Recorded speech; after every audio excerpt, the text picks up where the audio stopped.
ချိန်တွေရောင်းတဲ့ဆိုင်လေးနေဝင်ရိုးရီအချိန်ရောက်တိုင်းတိမ်တိုက်တွေကြားမှာပေါ်လာတတ်တဲ့မြို့လေးတစ်မြို့ရှိပါတယ်။အဲဒီမြို့လေးရဲ့လမ်းချင်းလေးတစ်ခုထဲမှာထူးဆန်းတဲ့ဆိုင်လေးတစ်ဆိုင်ရှိတယ်ကွယ်။အဲဒီဆိုင်လေးရဲ့ဆိုင်ပုံမှာအချိန်အယောင်းဆိုင်လို့ရေးထားပါတယ်။အဲဒီဆိုင်ကိုလူတိုင်းမမြင်နိုင်ဘူး။တကယ်ပဲအချိန်တွေကိုလိုအပ်နေတဲ့သူတွေစိတ်နှလုံးဖြူစင်တဲ့သူတွေပဲမြင်နိုင်တာပါ။တနေ့မှာတော့ညီဆိုတဲ့ကောင်လေးတယောက်ဟာအဲ့ဒီဆိုင်ထဲကိုရောက်သွားခဲ့တယ်။ညီကစာတင်ရတာပြင်းတယ်။ကစားဖို့ပဲစိတ်ဆိုးနေတဲ့ကောင်လေးပေါ့။သူကအမြဲတမ်းညှို့တတ်တယ်။အလုပ်တွေကလည်းများလိုက်တာ။ဆံမွေးတွေကလည်းမြန်လိုက်တာ။ငါမှကစားဖို့အချိန်လေးတောင်မရှိပါလားဆိုပြီးတော့ပေါ့။ဆိုင်ထဲကိုရောက်သွားတဲ့အခါမှာတော့ဆိုင်ရှင်အဖိုးကပြုံးပြီးကြိုဆိုလိုက်ပါတယ်။လာပါမြေးလေးမင်းပါအချိန်ကိုဝယ်ခြင်းလို့လေဗျာအချိန်ကိုဝယ်လို့ရလားအဖိုးရတာပေါ့မြေးရဲ့ဒီမှာကြည့်စမ်းအဖိုးကဆိုင်လေးထဲကဖန်ပလင်းလေးတွေကိုပြတယ်ဖန်ပလင်းလေးတွေထဲမှာရောင်စုံအလင်းနှန်းလေးတွေလှုပ်ရှားနေကြတယ်ပလင်းအပြာလေးထဲမှာကမိသားစုနဲ့အတူထမင်းလက်ဆောင်စားခဲ့တဲ့ပျော်ရွှင်စရာအချိန်လေးတွေပလင်းအဝါလေးထဲမှာကတငယ်ချင်းတွေနဲ့ရေမောကစားခဲ့တဲ့အချိန်လေးတွေပလင်းနီလေးထဲမှာကတော့စာကြိုးစားပြီးအောင်မြင်မှုရခဲ့တဲ့ဂုဏ်ယူစရာအချိန်လေးတွေပေါ့ညီကစဉ်းစားပြီးအဖိုးကျွန်တော်ကစာမွေးဖြေရမအောင်ကြောက်တယ်စာချက်ရမှာပြင်းတယ်အဲ့တော့စာမွေးပြီးွားမဲ့အချိန်ကိုပဲဝယ်ခြင်းတယ်လို့ပြောလိုက်တယ်အဖိုးကတပြင်းချပြီးမြင်းလေးအချိန်ကိုဝယ်မယ်ဆိုရင်တော့တန်ဖိုးတစ်ခုတော့ပြန်ပေးရမယ်နော်လို့ပြောပြီးပလင်းအမဲလေးတစ်လုံးကိုထုတ်ပေးလိုက်တယ်။ညီကအဲ့ဒီပလင်းလေးကိုဖွင့်လိုက်တဲ့ခဏမှာပဲဝှစ်ခနဲဆိုပြီးအချိန်တွေကုန်ဆုံးသွားတယ်။သူ့မျက်စိရှိမှတင်ဆာမွဲတွေပြီးသွားပြီး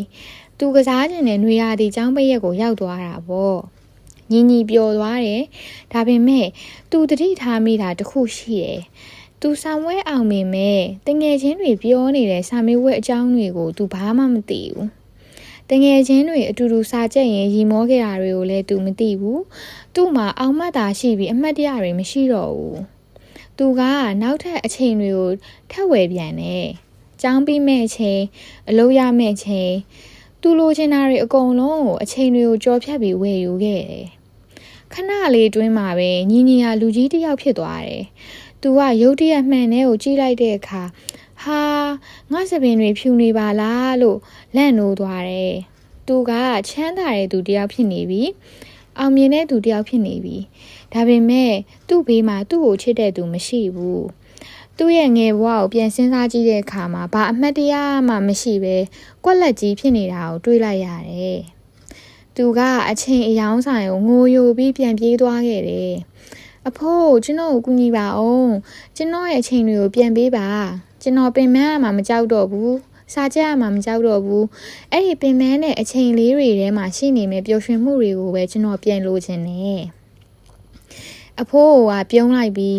မြီးလေးအချိန်ဆိုတာကုံသွားရင်ပြန်ဝယ်လို့မရဘူးဒါပေမဲ့မင်းအခုလိုနောင်နာရနေတာဟာအကောင်းဆုံးအချိန်တစ်ခုကိုပြန်စားလိုက်တာပဲလို့ပြောလိုက်တယ်ညီကမျက်လုံးဖွင့်လိုက်တဲ့အခါမှာတော့သူ့ရဲ့စာကြည့်စပွဲလေးပေါ်မှာအိပ်ပျော်နေခဲ့တာပါ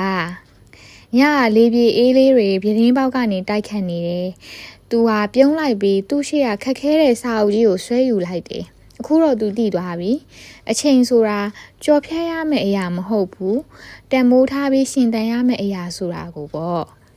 ။ကဲကလေးတို့နဲ့တငယ်ချင်းတို့ရေတို့တွေမှာရှိနေတဲ့အချိန်လေးတွေကိုအလဟတ်သက်မဖြုံးသီးပဲအကောင်းဆုံးအသုံးချရအောင်နော်။